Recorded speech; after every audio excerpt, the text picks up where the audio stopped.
Of the messages that we shared with Pope Francis today, we know that reconciliation is a long journey, and it's going to take commitment and action from so many people.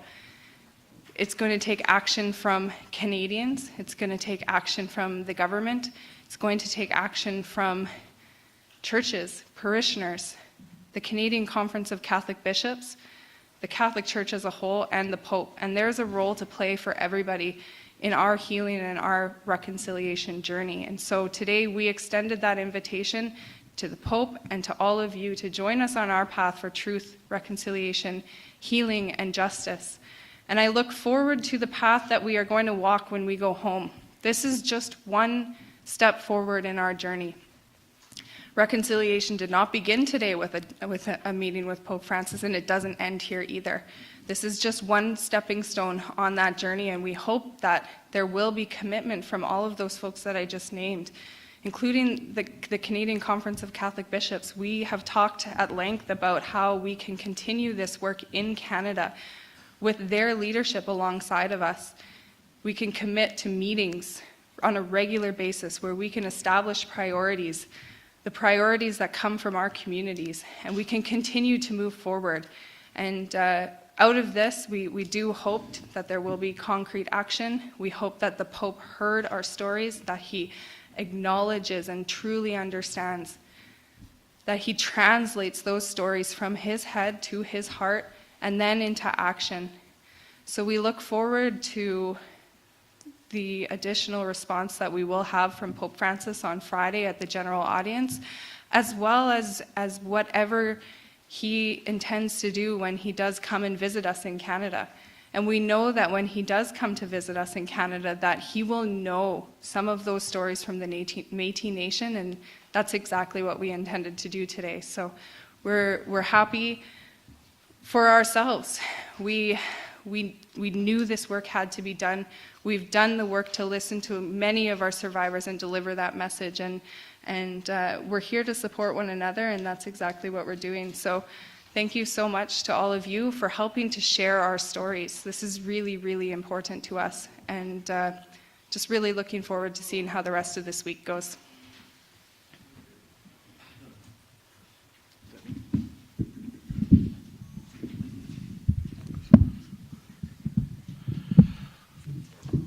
So good afternoon, everyone. My name is Mitch Case. I'm the Regional Councillor for the Huron-Superior Regional Métis Community on the Provisional Council of the Métis Nation of Ontario, and I'm part of the Métis National Council delegation, one of the delegates that had the meeting with Pope Francis this morning. I guess I just wanted to provide just a few comments, mostly the how incredibly overwhelmed I am by the amazing strength and resilience of those three survivors. Those three survivors being representative of and emblematic of many more at home. And I cannot say enough about Angie and Anne and Emile and how incredibly I have three new. Never mind Marvel and their universe. Those superheroes are right there in that room this morning who stood up and told the truth, and they told hard truths, and they did it with kindness, and they did it with love, and they did it with respect. But they told the truth, and I think that I just cannot say enough about how amazingly inspiring those survivors are. But I would then say, in many ways, the opportunity for those three survivors to speak this morning, unfortunately, has been in many ways the first time any Métis survivors have been invited to say anything. The exclusion of Métis schools from the settlement agreement a decade ago, the exclusion of Métis survivors and Métis schools from the Truth and Reconciliation Commission has done nothing other than re-victimize and re-traumatize people. To have officially have it essentially officially to be told that what happened at one school was wrong, But if it happened at another school and at the end of the day some other government paid for it, well, then it was okay. And I don't agree. I do not agree it was okay. What happened was a crime against humanity, and it happened to our survivors, it happened to our children. And that is, quite frankly, the unfinished business that is happening here. You know, there is a whole lot of unfinished business that we as Métis people and Métis communities have with Canadian society. And I think today was an opportunity for those 3 survivors to bring their story forward, not only to Pope Francis but to the world. And I want to commend the media here for paying attention to the Métis Nation in a way that quite frankly, most often doesn't happen. And I commend you for that. I would close by saying, you know, we are committed to, you know, as elected leadership, the one thing we can all agree on, and anyone who knows any elected official in any government in any part of the world, there are very few things we all agree on, but there is one thing we agree on, is that we stand behind those survivors 100%, and we'll do whatever we can to get justice for them. And so my message today would be that we are going to, today is simply the beginning of something.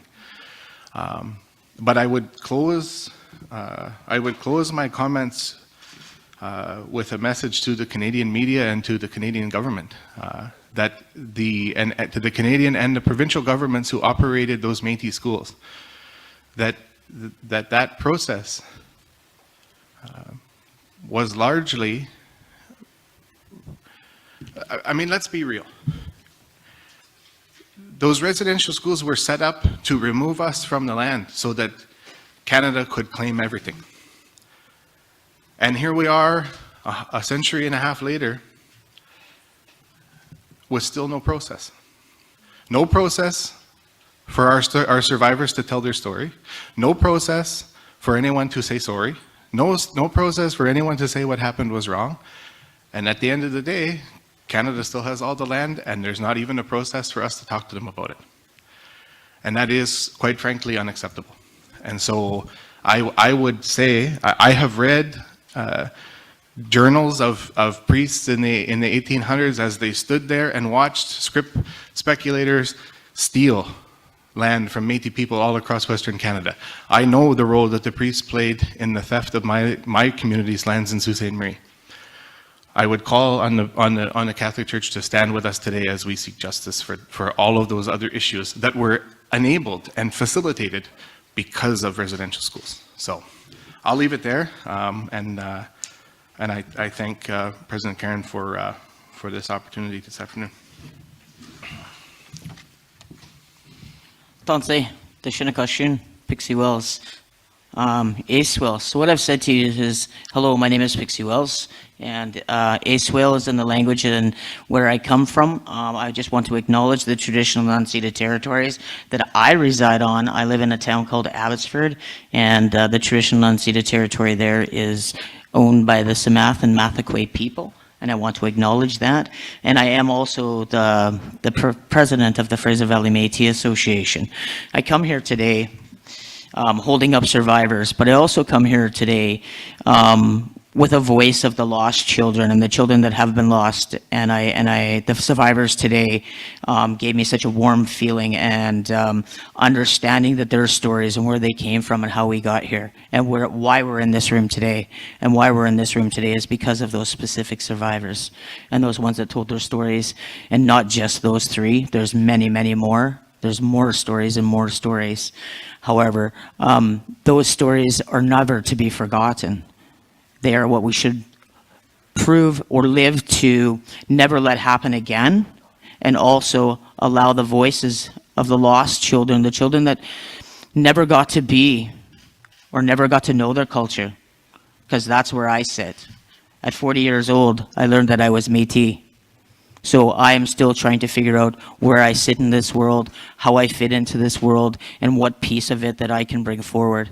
And the piece that I bring forward is holding those survivors and taking their stories with me.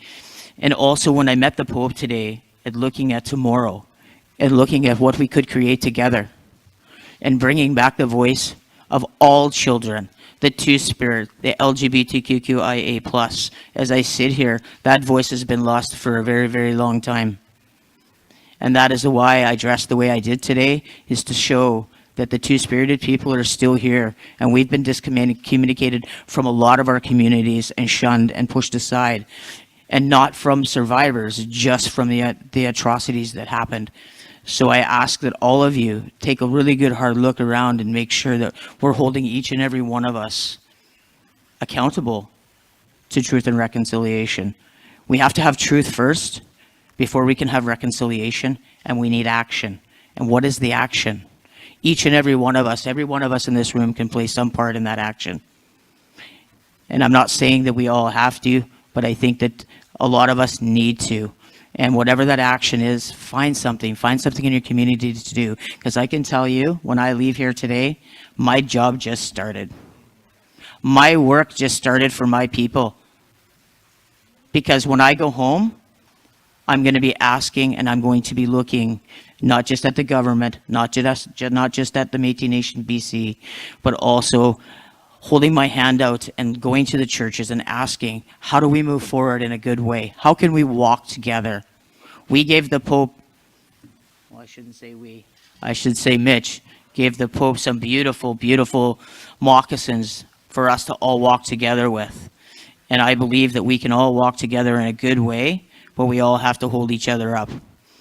So from my voice to your voice, from my heart to your heart, it's one heart, one mind, nothing about us without us. Hi, Megwich, merci, and thank you all for listening.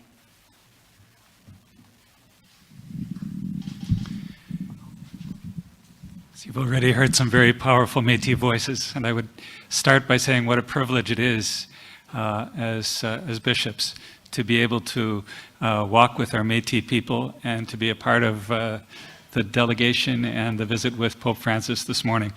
It was a very beautiful experience and very much a privilege to be there. Years of work have led up to this delegation, these meetings, and today we took a very big step. It's a significant moment, but as other speakers have mentioned, it's also a beginning of new possibilities in terms of walking together. What we wanted to create, what we heard from all three Indigenous groups, was the desire for people to be able to speak to the Pope directly, to tell their stories, to speak of their experiences, of their suffering, and in a particular way, the experiences at residential schools. And for him to be able to hear that and then respond from the heart. So from the Pope's perspective today, it was principally about listening, and I think we had the experience of him listening very deeply and engaging on a very personal level with what he heard. It was a beautiful thing that the gathering started with the Métis prayer, prayed by Elder Janvier in the language of Dene Michif. And for us to be together, church leaders and Métis peoples, and to have a Métis lead the prayer, a Métis elder lead the prayer in his own language was a beautiful, beautiful moment. To hear the testimonies of the survivors, and to hear the eloquent leadership coming from President Caron it was a very impactful, powerful morning. A lot of hard truths were spoken, but they were spoken in a very gracious and in a very poignant and in a very powerful way. As the other speakers have said, there was an invitation extended, and there's such a strong desire to accept that invitation, to walk together, to find a way to walk together in a good way, to really embrace that saying that Pixie's just said that I quote often, nothing about us without us. We've heard that over and over again from our Indigenous peoples. It's It's a day when we want to say we desire to stand with you in your pursuit of justice. We desire to be in solidarity with you on this journey, and we're so grateful for this opportunity. Thank you. Merci beaucoup. Bonjour. I am the French part of the meal. So I want to thank very much all the delegates. Je veux remercier tous les délégués parce que c'est un grand déplacement. Et je voudrais surtout, moi, à la fin de ces échanges, essayer de communiquer avec vous. I want to try to communicate with you the climate of this meeting that we had this morning, especially with the group of the Métis. Oui, les 3 témoignages qui ont été proposés et que nous avons entendus avec le Saint-Père ont été des témoignages du cœur à cœur. Et ils ont été faits dans un climat, je dirais, j'oserais dire, c'est mes lunettes à moi, d'affection mutuelle. Et c'est assez difficile à décrire. Ils ont été faits avec beaucoup de temps. Ils ont été faits avec des pauses et ils ont été faits avec des gestes aussi. J'ai en mémoire les gestes du Saint-Père qui accueillait ces témoignages, mais qui a aussi pris le temps d'accueillir avec des gestes les délégués, les témoins qui nous ont été offerts. Et cette démarche que nous faisons, simplement pour avoir la note juste de nos rencontres ces jours-ci, et donc celle avec les Métis ce matin, c'est vraiment ce temps qui nous est donné, non pas au niveau des principes, on n'a pas réglé des grandes affaires, on n'a pas signé des accords, on n'a pas fait ça, on a été cœur à cœur sur des expériences, et ceci a ouvert la porte, une porte grande ouverte. Et je pense que je peux dire que c'est du côté des Métis, comme du côté du Saint-Père, c'était évident, une grande porte ouverte à pouvoir s'accueillir et se pardonner, demander le pardon. Alors, je pense que je peux dire ça, et j'espère que nous savons que cette rencontre-là n'est pas un point final, au contraire, elle est une étape, hein? Elle est une étape dans notre marche ensemble, mais elle est en même temps, moi c'est ce que j'ai vu ce matin, un regard vers aujourd'hui et demain. Oui, il faut prendre conscience du passé. Oui, il faut en tenir compte. Oui, il faut le reconnaître. Il faut s'en rendre responsable. Mais il faut le faire pour aujourd'hui et pour demain, pour faire quelque chose de bien meilleur ensemble. Et c'est l'expression que le Saint-Père a voulu utiliser lui-même à la fin de la rencontre en disant « I'll take these reflections in my prayer and also in my meditation to be able with you to deliver a message in the 1st of April, well, it will be the public audience. » Alors, merci beaucoup. Merci, and thank you everyone for sharing your very personal remarks. We have a brief period of questions, question period available. Erica has the mic here, so if you do have a question, we ask you to put up your hand. We'll try to get to as many as possible. We will just limit it to one question, just in the interest of time to try to get to as many people as possible. Please identify your media outlet and who you're directing your question to when you ask it. So I think we had a hand right over here. Erica, second row here in the front. The microphone, is it working? Yep. Hi, I'm Eric Reguli with the Globe and Mail. This is a question for anyone who feels like answering it, please. Obviously, you'd like an apology from the Pope. My sense is preferably in Canada than in Rome, but all apologies are not created equal. What I'd like to know is what specifically would you like the Pope to say in his apology? Thank you.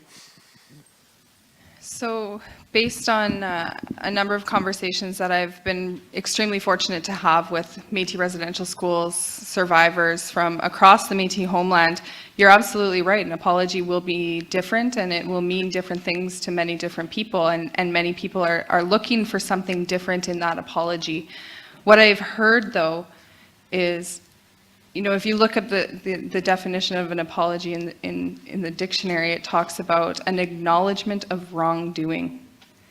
And I think that's exactly what a lot of our survivors have told me, is that they're looking for that acknowledgement that they played, the Catholic Church, residential schools, played a role in the wrongdoing that was done to these children and to our communities. We know that intergenerational trauma is embedded in our DNA. Scientifically, the science has been done. It shows that we're passing this trauma on to generation, and that we need to start to heal. And so to acknowledge that the Catholic Church is accountable and responsible for some of that harm to not only our survivors who are still living today, but that they're responsible for the harms that our communities still suffer today. That will play an important role in our healing. Will that give us closure? No. An apology is just words, and we then need action to follow that. And part of those actions I've spoken about, in that we need action within truth, reconciliation, justice, and healing. And for truth, part of that will be providing unfettered access to church and residential school records so that we're able to piece together our history in a better way, to know where our families were when their children were taken from them, and where those children went to, and which children didn't return home. We don't have access to all of those stories because those are protected within church records. So we want unfettered access to those records. We also want access to our cultural artifacts that are held here in Rome and at the Vatican. Those artifacts tell a story about our communities. Those are our history. In reconciliation, we talked about an apology and that acknowledgement. We've heard from our survivors that many of them need that to move forward. In justice, some of those actions that we would be looking for is a commitment from the Catholic Church not to shield alleged perpetrators who still live, regardless of their age. We know that perpetrators are still out there. Those who committed these crimes against our children are still living, and we need a commitment from the Catholic Church to not shield those alleged perpetrators. That's important. That's an action we're looking for. For healing, we need, as my colleague Mitch said, substantive and direct compensation for our survivors, many of whom live in poverty today. This has contributed to the systemic inequities that our people face today. Those of us, our families who don't have a house, a roof over their head. And we need funding for community-based healing initiatives, as directed by our survivors and our families, to heal in the ways that we direct for ourselves. So of course, an apology is really important, and we need that acknowledgement, but we also seek action.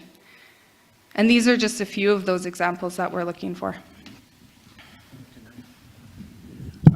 I want to add just one also. I think there's an important clarification and a distinction that needs to happen. There are I say it all the time, everything is always more complicated than we think that it is.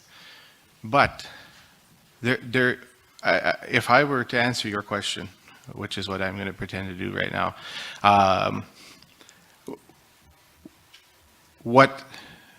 what an apology to me would have to look like in order for it to be meaningful. There needs to be sort of a multitude of things in there. And there are two different parts to it in my mind. There is what are quite frankly horrific, absolutely horrific crimes that were committed. Physical, mental, and sexual abuse against children that is absolutely revolting, that should disgust anyone who has looked at what happened. And that is one of the issues. But had those things not gone on, that wouldn't have made residential schools okay. The idea, had children not been physically, mentally, and sexually abused, it wouldn't have meant that the attempted destruction of our culture and the erasure of our people from the earth would have been okay. The entire underpinning of the system, and I don't care about, well, times have changed.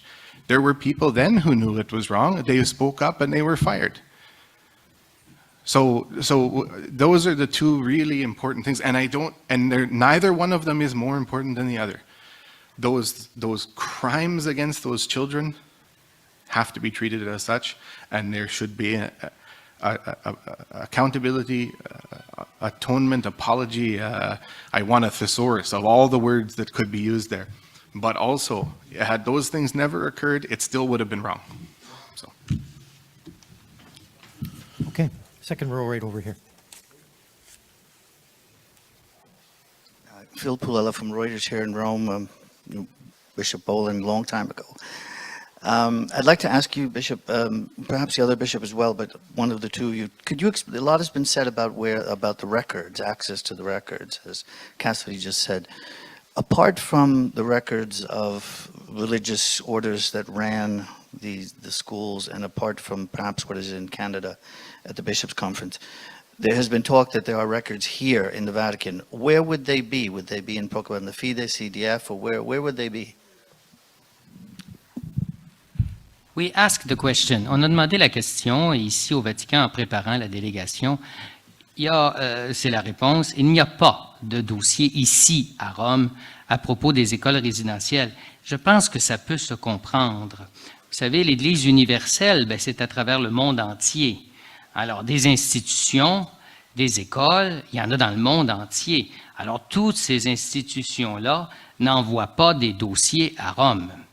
Alors, les dossiers sont principalement dans les mains des communautés religieuses qui ont tenu les écoles, peut-être aussi le gouvernement qui était le propriétaire des écoles.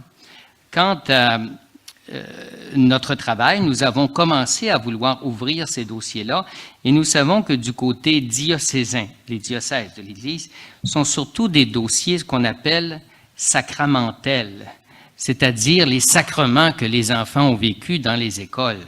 Il n'y a pas nécessairement beaucoup autre chose.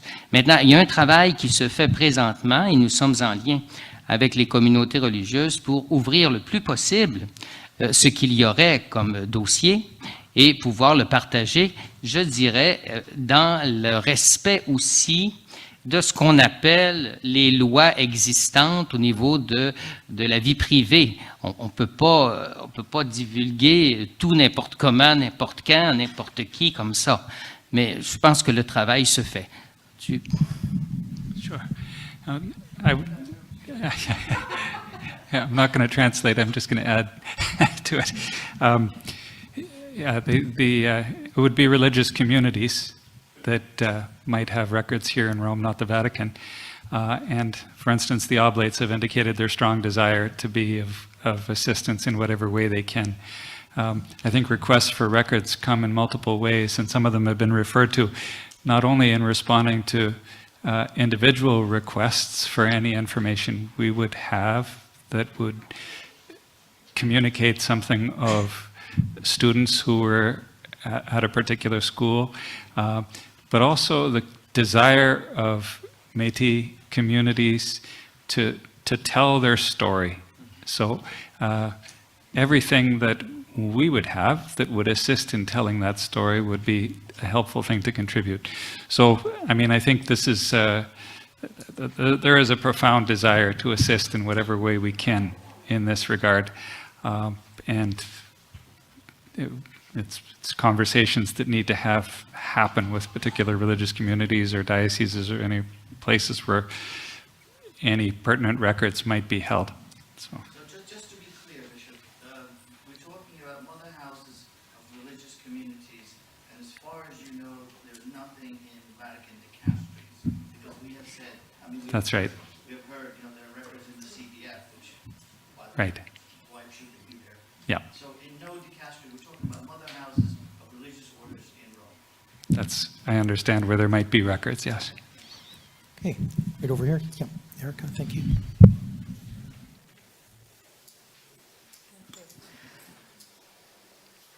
Hello, Lisa Laflamme from CTV National News.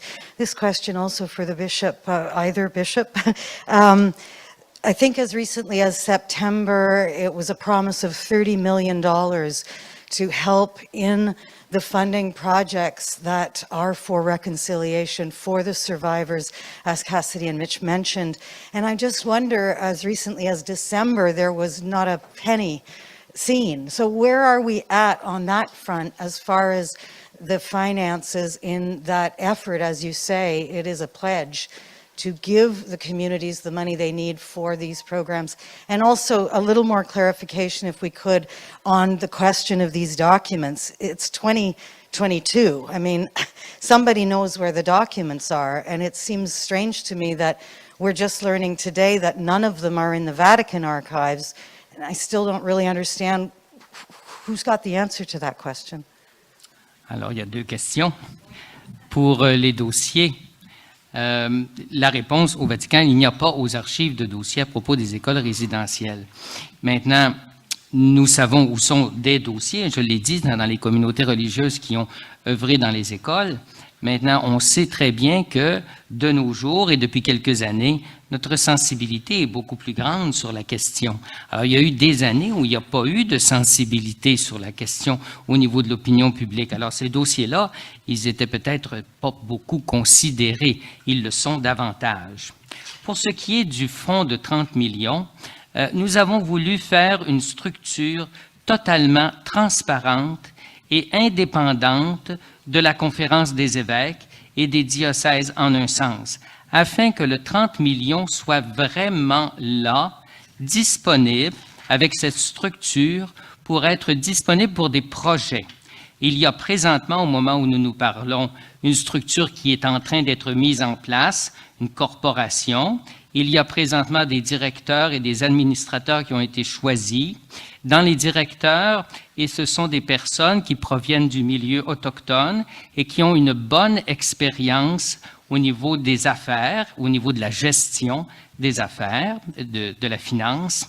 Et il y a aussi des administrateurs destinés, eux, à nommer, à trouver d'autres administrateurs. Alors, c'est une structure indépendante. Le 30 millions, c'est vraiment un commitment des diocèses. Certains diocèses le font à partir de leur avoir, d'autres le font à partir d'une mise en commun des dons de fidèles qui désirent le faire. Mais nous avons fait notre calcul et nous avons cette somme, et même peut-être un petit peu plus. Mais ça nous prend du temps parce qu'on ne veut pas répéter l'erreur qu'il y a eu lors du premier agreement. On veut vraiment avoir une structure transparente qui va pouvoir rendre des comptes et dont les projets qui seront acceptés le seront d'un commun accord, particulièrement avec les communautés autochtones. So I would add that dioceses across the country and eparchies have committed, indicated what their commitment is to that 30 million so that it will be achieved. I can say that in Regina, we've had several initiatives already. So we had an internet, a place to make internet donations. We had a pew collection. We have a capital campaign underway where we approached every contributor to the capital campaign asking if they would allocate part of that funding instead to this Truth and Reconciliation Fund. We have other funds that we've allocated that way. So we have already designated and have over $1.5 million.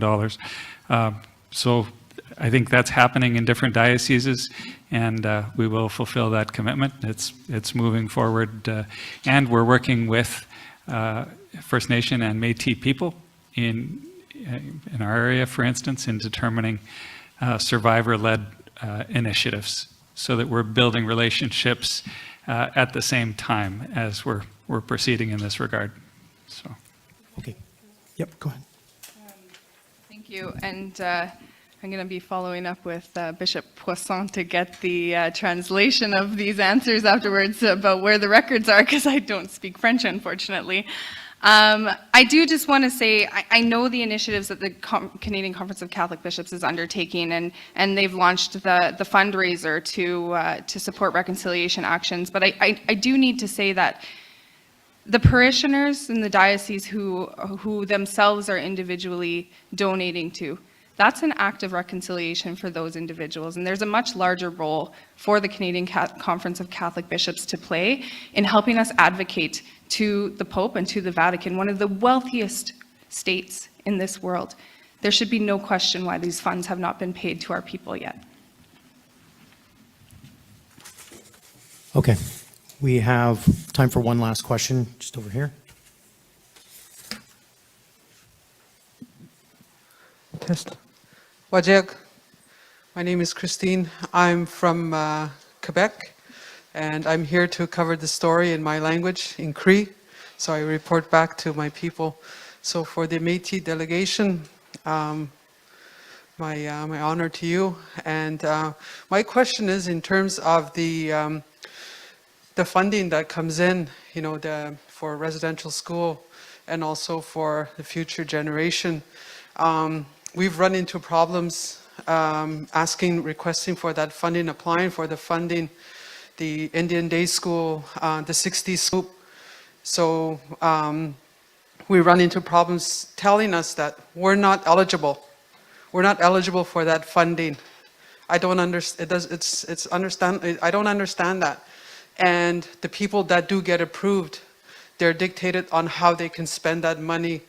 You know, we say we want to do it for our healing. We invest in our own, because I'm happy that we're doing that. And is it the same thing for you guys, the Métis? Do you run into that issue too as well, where you're being rejected, your applications are being rejected, or it's not coming in? They ask all kinds of questions. They need proof. Some of these proofs are long gone, and we don't have access to them. Is that what you're running to as well for the Métis? Miigwech? Yeah, thank you for that question, and I'll say there is nothing I love more than a microphone and an audience. So let me say, one of the things, and to Lisa's question also, from a Métis perspective, one of the things that we encounter all the time is there are these huge announcements of funds, and then if you read the little text underneath, Métis aren't included, and so. The bishops, you know, if we start hearing that Métis aren't included in that, you're going to hear from me. So, you know, let's avoid that. Let's get this right from the start.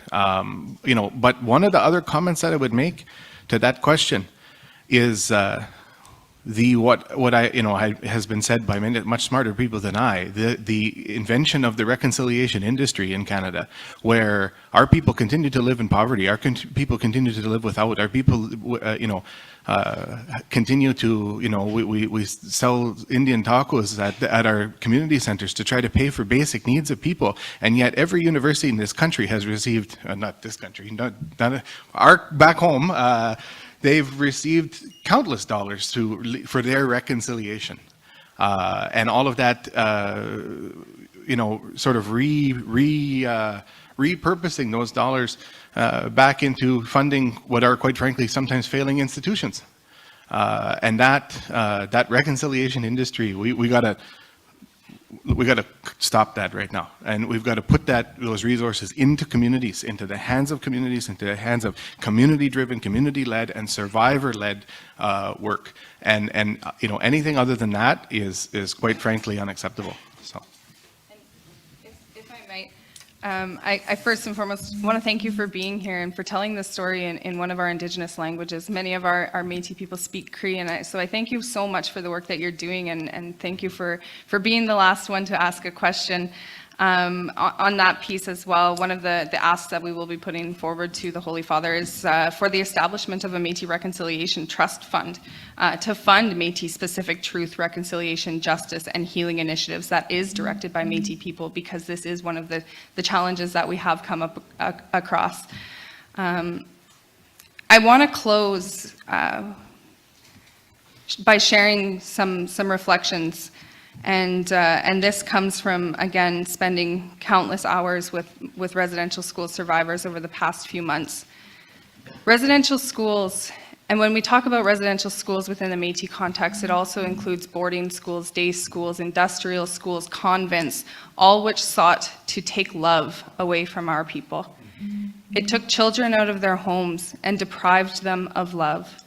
It taught them that they were not to love who they are as Métis people, Our children came home hating who they were, hating their language, hating their culture, hating their tradition. They had no love.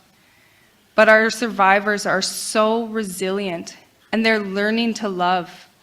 And that's one of the things that our survivors tell us all the time. And it's so important to stand up here today and to tell you that we are still here. We still have our culture. Though we still have a lot of work to do in the revitalization of our language, we are doing that work. We love who we are.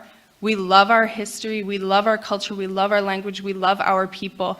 And we are still here, and we will continue to fight so that our future generations love themselves too. So thank you so much, everyone. I want to add to that, and partly one of my sisters just texted me, my nieces and nephews are watching at home, and I just, for Thomas and Zig and Onman and Waseavan at home, I see how proud they are of who they are as these little Indigenous kids who are learning their language. And my niece and my nephew, they can count in the language. And I just think about the way that so many of our grandparents never got that opportunity. And the way my grandpa, when I was a kid, he taught me how to count to 5 in Ojibwe, but that is literally all his grandmother taught him, because she refused to teach them the language. She refused. She wouldn't teach them. That's all they got, 1 to 5. And I just think about those kids and that those kids that had these horrible things done to them. But trying as best as I'm always encouraged by our national president to be positive and to be hopeful and to be kind. When quite frankly, I want to get really mad, quite frankly. But she calls us to be better than that. And I think about not just those kids who suffered, but those kids who are coming. And our support over here, Tara, her little kids are watching us from home. And that's what really, all of the, with all due respect, the pomp and circumstance of all of this, that's what this is all about, is those little kids. And so when we go home, that's what we're going to work for. We're going to work to make the world a little bit better for all those little Métis kids at home.